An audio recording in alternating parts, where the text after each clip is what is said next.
Well, good evening, everyone, and welcome to our SSDA and Collegewise Parent Night. We're excited that you've joined us this evening. As this is a webinar, your camera and your microphone are off, so our presenters cannot hear you, nor can they see you, but they certainly want to hear from you. So use that Q&A button you see on your screen to ask any questions at any time during the presentation, and there will certainly be time at the end to wrap up with any other questions you might have.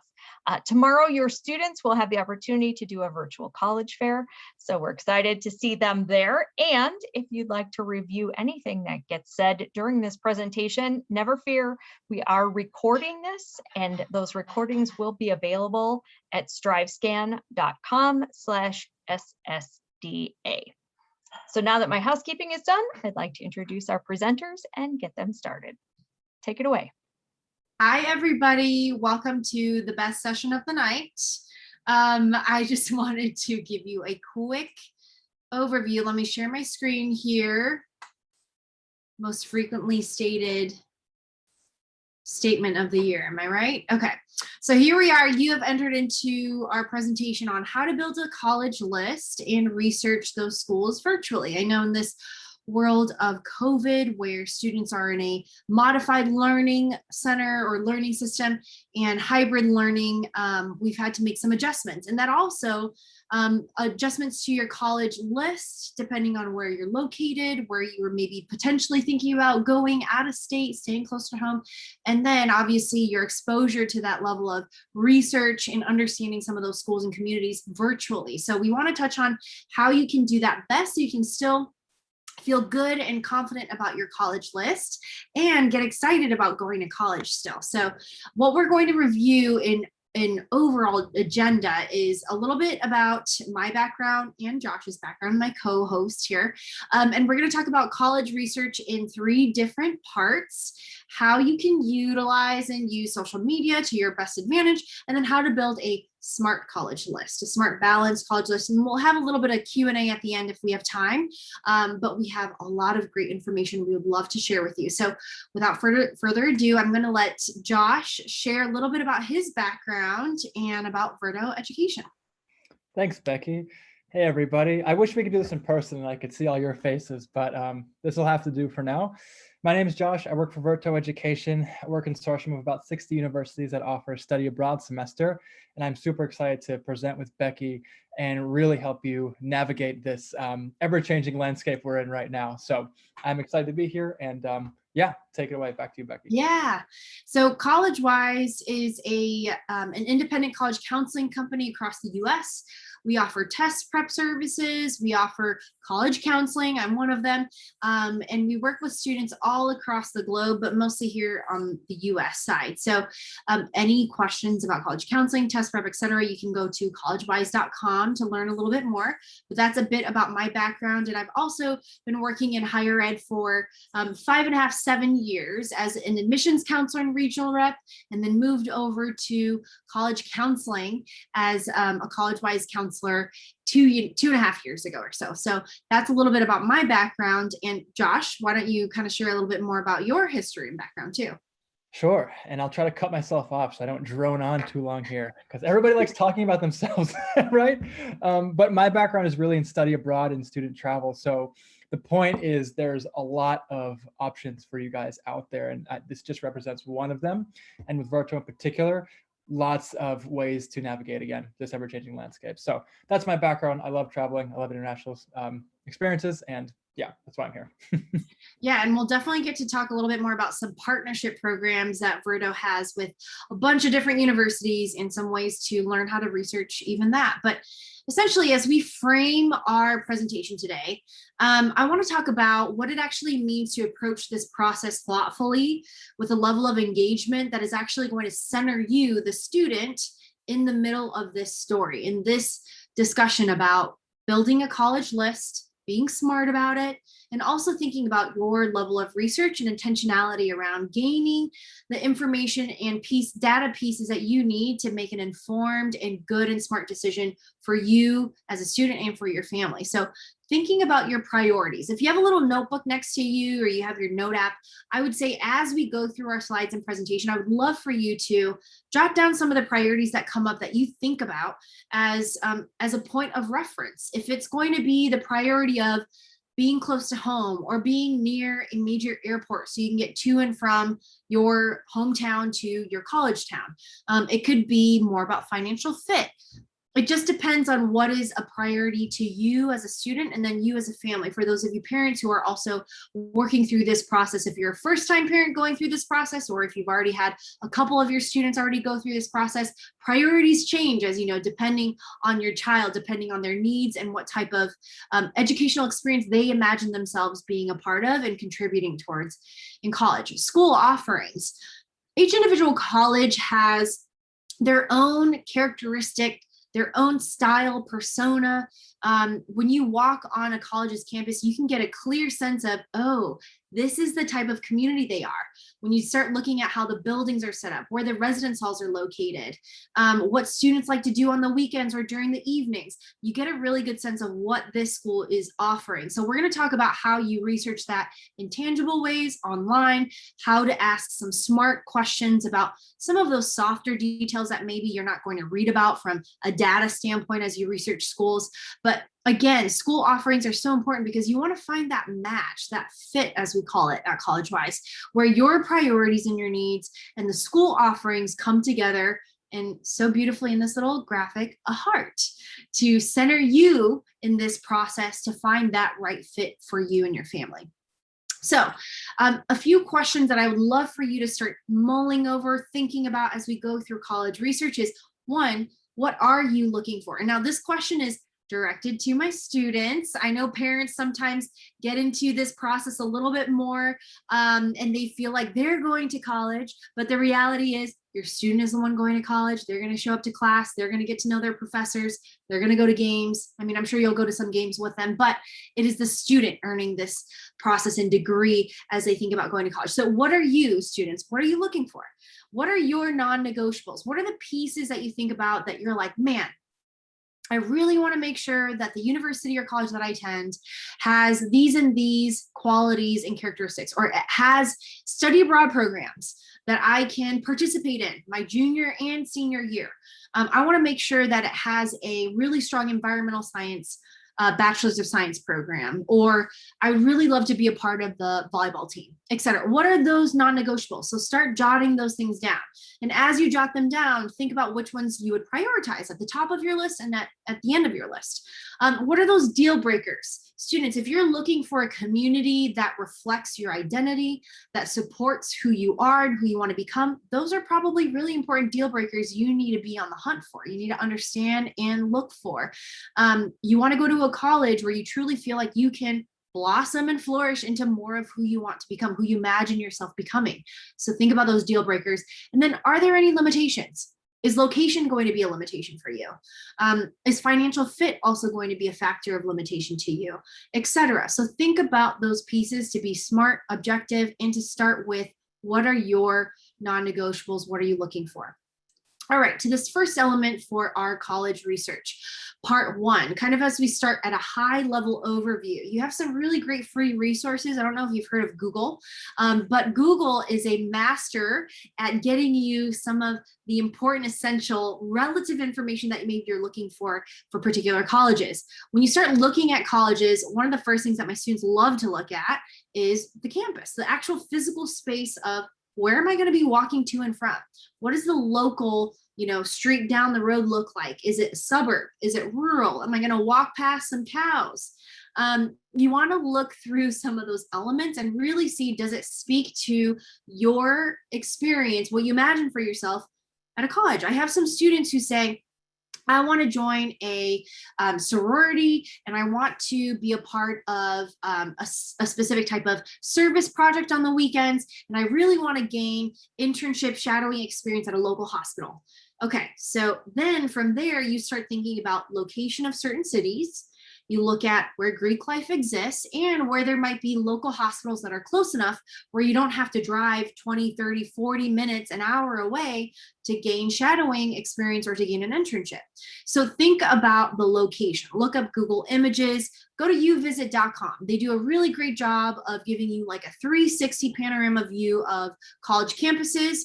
I think they use a little bit of Photoshop to heighten the colors, but it's beautiful. And it's a great resource to tap into to look at the actual campus building and structure. YouTube. Colleges will have typically their own YouTube channel where they're interviewing professors, students, they have administrators chatting. They'll do like a video review of residence halls and dining halls and such. This is also a really great way for you to kind of get a little bit more of an inside scoop of the physical space and what it looks like to walk on the grounds of campus. Campus Reel is a blog, basically a vlog of students sharing about specific aspects of their experience as a student at that particular campus. So go to campusreel.com, type in a local university or a university you're wondering about, and start looking at some of the categories of different vlogs that are available. Some students will talk about their academic experience, their residence hall experience, what it feels like on the weekends, etc. So just kind of start perusing and looking at some of these available resources that are on these various websites. If you look at Big Future, which is owned by College Board, and I'll show you a little screenshot in the next slide here, it will give you some hard facts and data and details. For those parents in the room that want to know how many students are going to the school, where is it exactly located in terms of the city, and wanting to know what academic programs are available. Those hard facts and data points you can find through Big Future. Princeton Review is also a really great website and resource. And they also give you some short narrative overview of academics, activities, social life, what to expect in terms of outcomes after you graduate, things like that. So wonderful, wonderful free online resources that you can take advantage of. Now, here's a screenshot of Big Future, their website. You can check them out right now. And you can basically search up thousands of different colleges and get to know them a little bit better by looking at some of the details of when is their application deadline, what should I expect, how large are they, how small are they, how many students graduate within 6 years. Some parents want to know this because they want to know how much is this really going to cost. And then the average financial aid packet, which also speaks to what are some of the financial pieces that you're considering as you look into a school like NYU. If you look right here, you'll see that there are different categories of at a glance, deadlines, majors, learning environment. Those are all super helpful pieces that will give you more of a narrative look into a school like NYU, or even like you can see on the right-hand side, Boston University. There are some overlaps of similarities between schools. So using this tool as a way to kind of be a primer to get your feet wet is a great resource to begin with. And with that, I'm going to give Josh a chance to kind of talk more about what it looks like to research if you're looking for, programs that are partnership programs studying abroad. Thanks, Becky. That was really great. You make me want to go back and start researching colleges all over again. Although I'm old now, so maybe that wouldn't be. Oh, don't say that. But so yeah, to jump off of that, what we do at Verto is partner with about 60 different universities, and we have our own college counseling team who are experts on every one of these schools.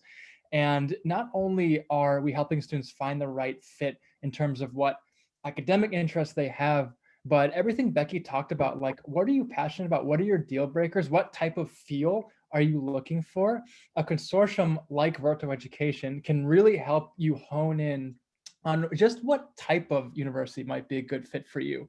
And so, for example, with our organization, if you were to reach out, we would help you look into these partner schools. If you go to our website, we have our own specific partner college pages that give you a quick hit highlights of these schools.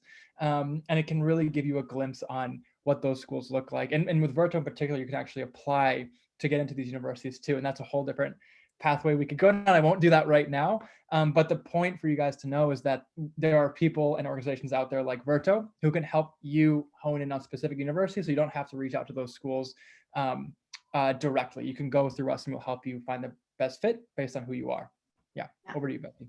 Yeah, and something that I really appreciate about the way Verto reviews their college partnerships, and you can speak to this some more, Josh, as well, but they do nicely lay out like an overview of, for example, the University of Oregon, what they're all about, and some quick hitting like fast facts, diversity at the University of Oregon. That will also speak to students in terms of what type of community setting they see themselves being a part of, the top majors. If it's not listed there, then searching on their own website on University of Oregon to see if they have it available, but then also knowing that many students love to major in business, social science, psychology at U of O. And there's probably other elements to this as well in terms of like utilizing tools, right, Josh? Yeah, I mean, there's a lot of tools that we provide our students specifically. One, of course, are these partner college web pages. When a student applies to Virto, they can fill out their own personalized college planning form, and they have a chance to literally write down everything that's important to them about their college experience. And then we'll actually match them up with colleges that are a good fit. We'll match them up with one-on-one with a counselor, people as awesome as Becky.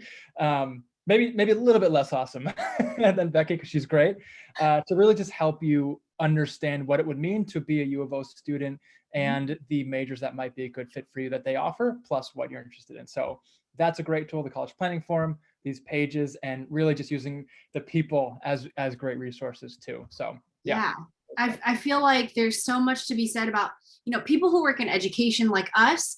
We are pretty much in the helping profession. We love to help people. We're helping students basically, make their dreams come true through their education, whether it's studying abroad through a different program like through Virto, or thinking about which colleges are the best fit for them. So now for those of you who are taking your college research a little bit more seriously, you're probably getting a few hundred or maybe even 1,000, hopefully not 1,000, emails from colleges all across the US that are saying, hey, come check us out, not physically, but online, right? Virtual. And so official virtual visits are the thing now. It's reality. A lot of colleges had to quickly, get their technology up to speed and start setting up sessions online to reach more students and families. And so become more comfortable with virtual visits, especially if it is a school that is in your top 5 or 10 of lists of colleges you'd like to apply to. You will never regret gaining more information about your top choice schools. It's only going to help you hone in on why you want to go, which, hint, hint, will only help you with your essays in the end when they start asking you, like, why do you want to come to Santa Clara University? And so continue to get into the mode and rhythm, especially if you're a sophomore or junior right now, rising seniors, to start signing up for these virtual sessions and events. They're all free. That's the other thing. And parents, they are all free. Let me say that again. They're free. So when you look up a specific college and you look at their admissions virtual events, literally you could just Google the name of the school, X college, virtual admissions events. You should see a page pop up where you can register for a conversation or a webinar or something through their admissions office. They may even have one that's very specific to your major. Feel free to start registering for those. And as these colleges get to know you a little bit more, they will take into account that, Susie visited us for our admissions event. I wonder if she would like to learn more, and then they'll send you more information, etc. So know what is offered by going onto their website directly, and prepare questions, because they will most likely have an opportunity for you to chat box your questions, to ask questions at the end. And so for you as a student, as this is your process, again, we're centering the student in this process. Think about what is, again, most important to you. Do you want to ask them about their swim program? Do you have questions about their nursing, direct entry nursing program? Are you wondering about what students love to do in terms of like art shows and performances on campus? What is a really cool and fun tradition? What is the actual cultural temperature like on campus, etc. So things that you pretty much can't Google, you need to hear directly from the admissions office or from students themselves. So be thoughtful, engaged in those questions, and you'll truly gain a lot more than just reading through a brochure or asking generic questions like, what are your top programs? Oh my goodness. When I was working in admissions, many students would always ask me that. And that's something that you can Google. And I'm like, I'm right here. I could talk more about my institution in deeper ways. So think about that ahead of time, prepare those questions. And then obviously the best students always take notes. So plan to take notes. All right, we're moving into college research part 2. Now, this is where you're going to get a little bit more detailed, a little bit more honed in on like the local context and the campus itself. So you'll want to know what is happening at the university. I'll give you kind of a quick story. When I used to work in admissions, we would have something called Special Fridays, where we would have families come through our specialized program that was from basically 8 a.m. until 3 p.m. And it pretty much gave a full comprehensive 360 of our entire campus, academic programs. You could talk to a professor, visit a class, etc. And we would have our student newspaper every Friday release their next edition. And so families who were visiting loved picking up our newspaper because they're written by students, and they typically usually had some controversial topic that was going on campus at the time. You know, so-and-so professor was teaching on this, and this brought up a point of tension and conversation about inclusion and equity, etc. And so one thing that I love telling my students when they get to know a specific college is, hey, if you really want to know what's going on their campus and you don't want to just read all the great things on the college's website, ask or look for their student newspaper, because the students will have some conversations about like what they're unhappy about or what they're super excited about or what traditions they're celebrating in the upcoming month. So look at the university newspaper, and if you see this, I don't know if anyone is familiar, but this is Stanford's logo in red there of their school newspaper. But take a look at those stories and see if they resonate with you. Are they talking about things that you care about? Is there an issue that you might come across in their student newspaper that you don't agree with? How does that make you feel? What does that actually tell you about their student population, et cetera? Local or national news. So sometimes parents will want to talk about what's happening on local context, especially if it's a city they're unfamiliar with or they've never visited. And so they have some reservations, they have some questions. That's also really smart, honestly, because you're looking at what's happening in their local neighborhood context and you're seeing, okay, this college is located in that city. This must mean that they have students who are also part of this community or contributing towards it or vice versa. So be aware of how you can kind of pick up on some news, local news, their student newspaper, etc. For degree planning, for those of you who already know what you're going to be majoring in, or you have an idea or a sense, taking a look at course curriculum can be really helpful. It will give you a really good idea of what classes you need to take, and it may actually give you a projection of this is typically what a student takes during year 1, 2, 3, and 4. And they'll also give you your minimum requirements that you need to fulfill as a student to earn that degree. So be aware. I think sometimes my business students are always shocked at how much math is involved in their degree. And then they start getting, kind of shy to take any additional math class, but I tell them like, hey, if you want to take AP Calc, that's going to be a really great addition to preparing you for your business degree. So be aware of what degree plans are available and what course requirements they are making sure that their students fulfill to earn that particular degree. For those students who are really concerned about being prepped for post-college, whether that means earning a master's and wanting to go to grad school or getting that job, that dream job right after school, take a look at some of their career services. Most colleges will have a pretty nice supportive career service that's going to help you with mock interviews, help you with sprucing up your resume, or giving you some resources for any career fairs coming up, networking opportunities, alumni connection. This is something that you'll want to look into because you're going to college not to stay in college. You're going to college to leave college eventually. So as you become more familiar with career services, as you become more familiar with knowing how to eventually prepare yourself to leave college so that you can go to grad school or get your dream job, you'll want to become a bit more familiar with the services available there because they're typically always free.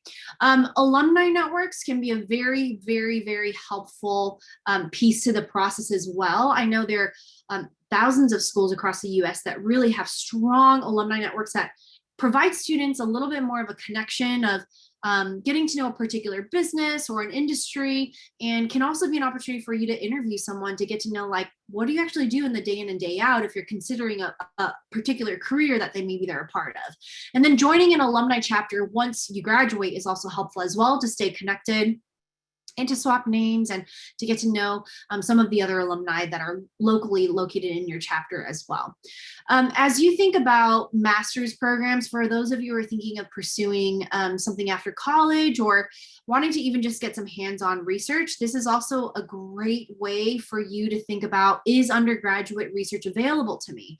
Now, a lot of my students who want to go to large public universities, they forget that the process to receive undergraduate research is a little different than if you were to go to a smaller liberal arts institution that really has faculty and not teaching assistants teaching in front of you. So if you are concerned about gaining research experience as an undergraduate student, particularly for those who are in hard sciences and health sciences, I would definitely ask your admissions officer, what do students usually research as undergraduates? Is it available to me as a freshman or a sophomore? Or do I need to be a junior or senior? Will I actually have PhD earned professors teaching in front of me, or will they be teaching assistants or grad school students? That also kind of changes the environment of what type of education you can experience inside the classroom as well. Studying abroad, I'll give Josh a bit of space here to kind of talk more about that process and what that looks like for students once they get to college too. Sure. And there are so many opportunities to study abroad at most colleges. So I think some of the things to really just keep in mind are, does the school you're looking at have a study abroad program that fits the particular major you're going into? Does the particular school, like if it's a school of business or research or whatever, do they have their own study abroad programs? Or do they have study abroad programs that just fulfill general education requirements? There's a lot of different types of studying abroad that students can do. And back to the first couple slides that we were going over, like, that really also ties into what type of experience you're personally looking to have. If you're looking to go to Europe and kind of be in a huge city, in a modern environment, big urban center, a cultural hub, or if you're looking to get off the beaten path and go live in a village in Thailand or Fiji for a semester or a couple weeks, there are those options out there. So I think the key here is, if that's important to you, if that's exciting to you, ask your admissions counselor, ask Becky about the study abroad opportunities at different colleges. Because if you're just knowing, yeah, I want to study abroad, but you don't look into it, you might get to your school and realize, oh no, I'm a nursing student, I can't study abroad because I have specific requirements to fulfill. So please inquire about that beforehand as early as possible. Yeah, that's all I'll add there, but there's so much to do. Yeah, and that's such a smart point to make, because for those of you in the room who are saying, I want to be done with college within 4 years, or that's my goal, right? And the average, statistic for most universities is to let families know what the average 6-year graduation rate is. But you can't ask for 4-year graduation rate, and some colleges will have that percentage for you. But essentially, again, like Josh said, if you're really trying to study abroad for a full semester or full year, you want to make sure that the puzzle fits, where you're not going to be held back, or you're still going to have access to the courses that you need to take to fulfill your degree within 4 years, as well as being able to study abroad. So there are some nuances and differences there. Another note about study abroad is, there are typically 2 different types. There are partnership programs like Virto Education, where it's through a program officially. And then there are study abroad programs that are led by faculty themselves from that particular college. There isn't a difference in terms of like quality of experience, but it's just a different way of approaching study abroad. And so you'll want to ask them if it's a partnership program through a local university or through a company like Virto, or if it's going to be led directly by a professor from your college and university teaching from that particular department and taking you there, going with you, etc. So that's another piece that even for me when I was in college, I didn't know the difference. And I was like, oh, wow, our communications professor is coming with us to Kenya. And I thought that was so cool. And then I realized, not every program is set up that way. So one thing to also take note if that's important to you. So college research part 3, as we kind of wrap up the different tools and ways to get more exposure and more, informed in this process of looking at schools, you'll want to see what's happening off campus. I know sometimes students get to college and they call it the bubble, especially if it's a closed campus and you don't need to leave campus, honestly, because you have your dining halls there, your friends are there, your school's there, you have games going on campus, you're having so much fun. But for those of you that want to get off campus and see what's going on in the local context in the city, look at Yelp. see what restaurants are around. If you are somebody who needs to have I'm Korean American, I need to have Korean food at least once or twice a week, I'm going to be looking for some Korean restaurants. And if I don't have access to a Korean restaurant that's like at least within 30 minutes, I don't know. So food could be a very big deal. So look at Yelp, look at what is available, look at what stores or shops, if you're interested in that, if you have particular needs or, and then TripAdvisor is also great as well. Take it with a grain of salt, right? Because any review that's on there, and we know typically, people who maybe have not as great of an experience love to share their reviews versus those who have like a decent experience and then they forget to leave their reviews. So take it with a grain of salt, but TripAdvisor can also be helpful because they give you some really cool historical context as well. And they might tell you like what museums are available and what the town is known for, what traditions happen throughout the city, etc. So that could be also great as well. Accessibility to and from. I mentioned this before, but location could be a potential piece that's a non-negotiable for your family. So think about the location. Think about access to an airport and look at Google Flights. Is it affordable for you to go to and from your college town and city to your hometown 2 or 3 times a year? Now, for those of you who are saying, nope, I'm just going to move there, I'm going to live there, I'm not going to visit family. If this is not a factor for you, then don't worry about it. But use Google Flights to kind of get a good sense of what cost-wise is going to be a part of visiting to and from family if I'm coming back from winter break or summer vacation, etc. Specific interests. For those athletes in the room who are hoping to play for a D1, 2, or 3 school, ncaa.org is a great first place to start with as you get to know particular programs at specific schools and particular divisions. So start there as you think about which colleges you may be considering if you're hoping to be recruited or to play for a D3 school. That's a great place to go. Greek rank is nice as well, because for those of you who are really excited about Greek life and wanting to join a sorority or fraternity, this is where you can see all of the different installed sororities and fraternities on university campuses. Not every single university campus will have every single frat and sorority, but some may have more than others and vice versa. So you'll want to take a look at that.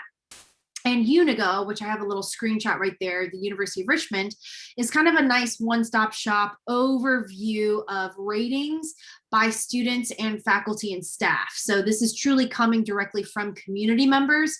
Again, like I said about TripAdvisor, take it with a grain of salt because sometimes not all of your happy campers are leaving all the greatest reviews. So Unigo is a great free resource as well. Now, social media. I was recently asked this by one of my students, and they wondered if social media is used to admit students. Oh my goodness, that was my very first question asked by this. I've never been asked that question, honestly. And I would say, no, it's not used as a point of admitting students, thank goodness. Because if that was the case, I think there are many students who need to clean up their social media. But you can use social media to assess colleges and get to know them a little better. And some of them will even be more interactive in terms of leaving comments or in their Instagram story, they may take a poll. They may want to hear, more about what you're wondering about or questions, etc. So there may be a little bit more of an interactive element there. That doesn't mean that they're like following you on your social media or using it as a data point to admit you. Oh my goodness, that feels so like Big Brother. But I want you to use social media as an advantage to you to get to know their school. So Instagram, Twitter, Snapchat, vlogs, Reddit even. These are great ways to kind of understand the buzz of what's going on, either from the student perspective or from the admissions perspective. But sometimes universities will do like we want to highlight a particular student from this particular department, like join us for an Instagram live. So plan to follow those accounts and get to know them a little bit from an easier way. And I know you guys are all on Instagram anyway, so why not? And this is a great way for you to get to know them in a more social media, easy, friendly way. All right, so here's just a picture. We all know what Instagram looks like. This is Verdo Education's Instagram. Such lovely people, beautiful photos. But this is one way for you to get to know news stories, upcoming events, general admissions questions, or things that they're maybe addressing more recently, club and activity accounts, and then they could link you to other social media accounts that you could also consider and review as well as part of your research. Okay, so now we're going to talk a little bit about building that college list. So Josh and I gave you some points of what you should consider in your college research 1, 2, and 3 steps and phases, right? So now with building a college list, and not just a general list, but a smart and balanced list which is what we call here at Collegewise, is to really consider a couple different things. Again, starting with a student-centered approach. Parents, for those of you in the room, I know you love your precious student. We really need to learn how to center them in this conversation. They are the ones who need to take ownership of this process. Here at Collegewise, I consistently tell my students, you are empowered to do this. This is your story. This is part of your time of becoming an adult. We need to talk about what resources you need, what support you think you'll need, and what type of environment you want to have to become your best student and to have the most fun experience, the best experience in college. So think about centering the student in this conversation. The second piece is reviewing your categories and priorities, like I mentioned. And I really love using these 5 specific categories. And I learned this in my admissions days, and it truly does break it down to make it more tangible. And feel free to write this down. Think about the location. Are you okay with an urban city setting where you're probably not going to need a car? You're going to take public transportation. You're probably going to maybe use a bike, and walking around is the norm. Or are you more suited for a rural location where, like I mentioned, you're going to be driving next to fields and you might see a couple, cows on the way to campus? Is that cool with you? Is that something that where you feel comfortable and safe and feel like you can thrive there? Size, meaning how many students? Undergraduate students versus graduate students. There's a little bit of a nuance and difference there. Understand what that means for you in the day-to-day life of being a student and inside the classroom. So are you okay with being one of 50 students in a lecture hall, or one of 150 or 200 students? Or do you prefer to be in a classroom setting where you're one of 20, 25, 30 students? Consider that. See what type of educational environment and setting is best for you that will bring out the best in you. Academic programs. So if you're really keen on going to school for engineering, well, that's going to be really important for you to know, does this program have an ABET accredited engineering program? Do they actually allow for me to graduate within 4 years if I were to also study abroad? Will I have an internship built into the program? You need to think about those very tangible pieces to your course curriculum. If you are open to multiple majors, do they have all those majors? Are you thinking about double majoring? Do they have those 2 majors? Will they allow it, etc.? Academic programs. Your cost and affordability, you need to think about what is best suitable for your financial fit as a family. And so when you think about merit scholarships, what can you earn for your GPA or your test score or test score? What grants, is this a college that is very generous with their grant money? Again, free money. Or is this college going to be a bit more expensive because they are public out of state and you're not a resident of that state? Or is there something like what we call out here on the West Coast called WUI, the Western Undergraduate Exchange? Is there an exchange in tuition for students from particular states? You can look that up and find that out as well. And the last piece is what I like to call the X factor. This is the emotional connection, like the ooey gooey piece of like, I don't know what it is, but I really feel in my heart of hearts that I would grow here, thrive here, just completely own my college experience and be a great contributing member. That's the X factor. So what I love to do with my students is let's rank them. Rank these 5 factors and which one comes at the top. Have your parents do their separate list, you student do yours, and then kind of line them up and look at where do we align, where do we misalign? And then you know what you need to talk through. Balance out your list. So many students want to apply to the top 20 XYZ schools. We all know them. They all have single-digit admission rates. This is not wise. It's smarter for you to create a balanced list so that you have better outcomes for yourself. And what I like to say is you have more choices at the end of the day. And so when you think about test optional schools, if you're saying I'm doing nothing with tests, I'm basically going to just focus on my studies, my activities, my research. If I'm doing that, forget about tests. Look at your test optional schools and look at which ones have admission rates that are within the range of students who have an admitted student profile similar to yours, similar GPA. Consider those schools as part of the intermix of your balanced college list. Look at that average admitted student profile. This will give you a really good sense of, am I in a good mix of, being competitive for this school?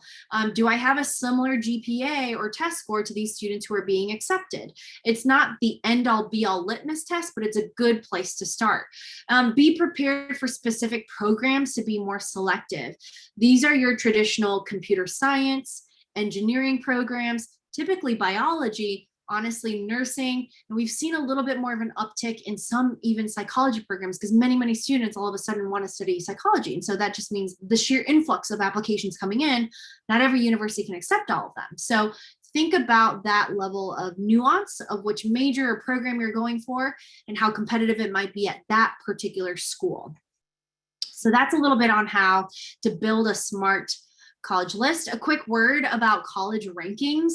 I like to stay away from rankings because they generalize a little too much and they play into certain stereotypes about admissions. But if you really wanted to get a full-on scope of understanding how rankings work and what rankings to look at, you can look at some of these helpful rankings at the bottom half. Those are the ones that I really like to encourage my students to look at, particularly the Social Mobility Index. This is, if you just Google Social Mobility Index, you'll see, you scroll to the bottom, you'll see the full list of universities and colleges, and you'll get a great sense of how are students doing after they graduate from that university. How much of debt is left over when they graduate, and how much is their average first year salary after they graduate from college. And you'll see a Social Mobility Index, it's basically a number that ranks certain universities in terms of how much they help students actually gain a level of social mobility going up in life after they've received a degree from their particular college. And so that's one piece that I think is really helpful for a lot of my families and students as they consider which college would be the best fit for me, which college would actually serve me well with a greater return on investment. Again, with other resources, I mentioned this really quickly with Yelp and TripAdvisor and Google Flights. Induct.co is also a really helpful one if you want to get to know particular colleges in more detail. But truly, again, it comes down to what are your priorities? What are your non-negotiables? How do you center the student in this conversation? And finding that alignment between parent and student with location, academic programs, cost, affordability, student population size, and then that X factor that really speaks to the student's interest and heart of why they would like to attend a particular college. So just quickly, Collegewise is here to help, and we can totally help in counseling. We can help in tutoring and test prep. You can email me if you have any specific questions, beckym@collegewise.com. But Josh as well has such great resources through Fruto Education and helping students with their own process of finding those great partnership programs through universities to study abroad. So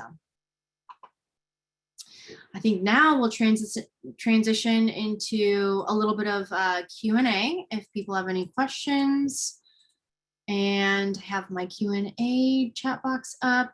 Yeah, feel free to drop any of your questions in here, and Josh has a crystal ball, so he knows all things. That is entirely not true. But like you said, yeah, pop in your questions. We'd love to hear from you. And if I could add a quick overarching point, I mean, Becky's the college expert and the application expert. But I would just encourage everyone to really keep an open mind as they're doing their research and they're going through these bullets that Becky outlined. I promise you there are schools out there that fulfill those 5 points that you never thought would. A couple examples, just because I work for an organization that represents 60 different universities, like a school like Goucher on the East Coast has like the coolest study abroad opportunities out there.